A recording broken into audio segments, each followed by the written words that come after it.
Former Vice President Kamala Harris's upcoming memoir continues to draw headlines. Last week, an excerpt from the book revealed that Harris thought it was reckless for Joe Biden to run for re-election.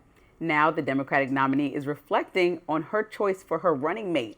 Per an excerpt from The Atlantic, Harris says former Transportation Secretary Pete Buttigieg was her first choice for vice president, but that picking a gay man was too risky.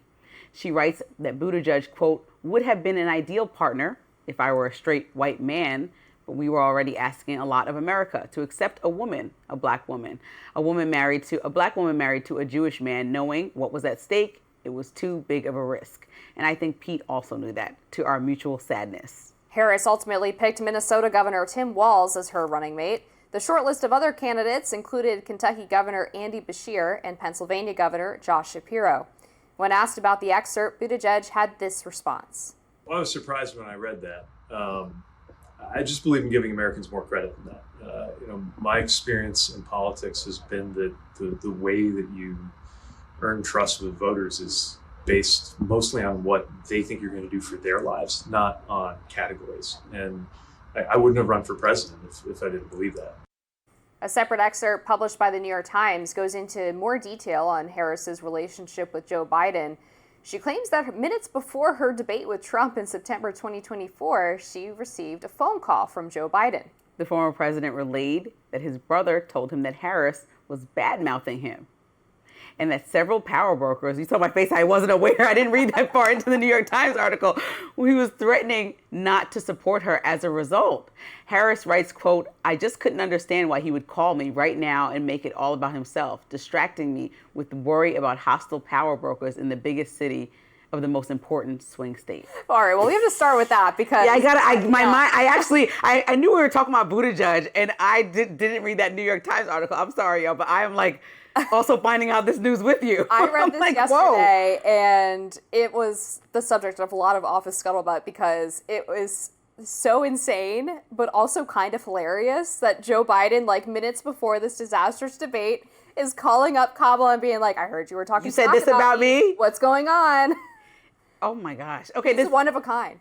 Yeah, you know what's so interesting about this? I have been on record saying that this whole situation was a disaster, that Biden shouldn't run again, that he should have dropped out even when he made the choice, even before the disastrous debate, that Kamala had already tried to primary, that didn't work. She needed a full campaign at the very least in order to win this thing.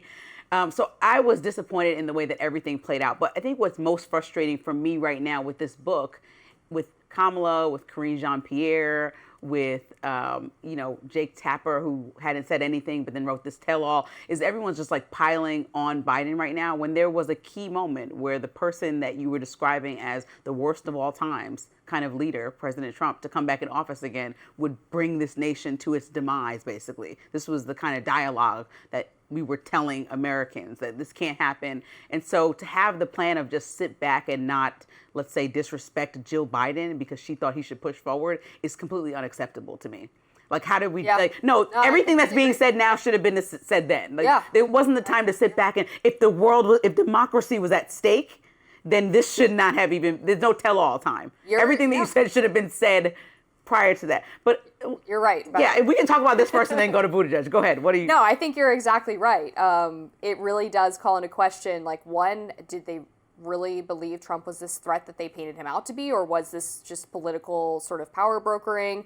And why were Joe and Jill seemingly so untouchable that no one could say anything to them? And I think it's because, and this is just my theory, I think that the staff around Biden really enjoyed the independence and power that they were able to grab because he was not really fit for the job. And they didn't want to give that up to someone who was mentally or physically capable of being president, because then they would no longer be the ones making the decisions. It's like when you have a lenient boss and nothing gets done. That sounds like that. Like, oh, nobody checks on my work. Exactly. Well, that's insane. And Joe Biden, it seems like, and even when I saw that interview after that terrible debate, when he doubled down and was like, only if God, and I'm paraphrasing, strikes down will I get out. And I'm like, this is the ego. He's a funny guy. I have to but say. That ego is insane. Like, we were like, we watched that debate. You were part of that. You watched that back and said, only if God strikes you down.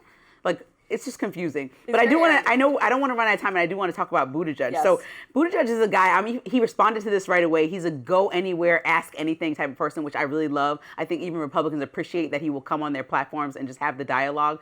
He has a lot going for him about why he could have been a potential VP. I mean, after COVID, nobody was traveling. Airlines were starting to feel like they were going bankrupt. He rehabilitated the travel industry and started, working really hard in his role there as transportation secretary. So he is fully equipped for the job. But I think even if you and I sit here today and say, okay, we have tons of dialogue with people of all different races, backgrounds, creeds, and sexualities, that's fine. And we're a progressive country in that state. But realistically, when I think about what people do when they close the voting booth, and it's just them and their decision, we have to be honest that there are people who still look at race, people who still look at sex as reasons why they do or don't do things. It could be based on their religion. It could be, having racist thoughts. It could be, just the way that they grew up, what they see as presidential. I mean, I've sat with a woman in Texas who just said, I just don't think a woman should be president. That was just the statement. And I was blown away as a woman, talking to a woman, telling me that was the bottom line. And so I just think in terms of where we are versus where we say we are versus where we are, I mean, the Supreme Court is currently reviewing same-sex marriage all over again because that was brought to the table. Well, so they're not taking up any of those cases, but just they're being pushed to the Supreme Court. People are actually trying to bring this back to the forefront, right? And appeal a ruling that's been situated for a decade. I mean, women are still paid. They were paid 84% or 84 cents on the dollar to 81. I mean, but that is literally happening. So if you go to an employer and they're accepting that you and I do the same role and you're a man and we do the same exact role with the same credentials and then you get $1 and I get 81 cents, it's unacceptable. Okay, I would love to debate that because it's wrong, but I want to talk about. You want to make sure we stay on. Okay, yes, we'll talk about that another time. Okay, we'll have a wage gap debate another time. But on the Buttigieg point, first of all, I mean, we obviously disagree on his time as transportation secretary. I thought it was horrific. And actually, I think the vaccine mandates on pilots and flight attendants really crippled the airline industry, which we are continuing to see the knock-on effects of from this day to this day. But I actually appreciated his response to Kamala's book. I thought it was pretty pitch perfect, which is like, I give the American people credit. I want to present my record to them, and I was really shocked by what Kamala said, and I think that was actually the right way to approach this, as opposed to sort of starting with this presumption that the American people are bigoted or homophobic. One thing I did want to ask you, because I was kind of thinking about this in terms of the Democratic base, which is obviously black voters are a huge voting bloc for the Democratic Party, and Kamala performed worse among black voters than Joe Biden did in the polls leading up to the November election. But even worse than her was Buttigieg. So do you think that was something that she was maybe considering as she was looking at her running mate? Well, I think there was an overall disconnect, which I said, again, I was very vocal on about where the Democratic Party was. When you talk about that support, it's overwhelming for black women. And then for black men, a little bit less so, but still large majority by far. And I think when you talk about people that since the civil rights movement have been largely connected in unison with a party that hasn't met them with the same level of support in as far as things that they want to get pushed forward not actually happening, taking them for granted. Yeah, taking them for granted, then you have people that are frustrated. And it's like, well, why would I vote? And then you have President Trump talking about the economy, and it was just a fact that you saw people slide over and say, I want more money. I saw a check come in my account when President Trump was president that was signed with his name. I need more money. This economy is terrible. And people were voting based on their pocketbooks and wallets. All right, fair enough. An immigration judge has ordered Mahmoud Khalil to be deported. Stay with us.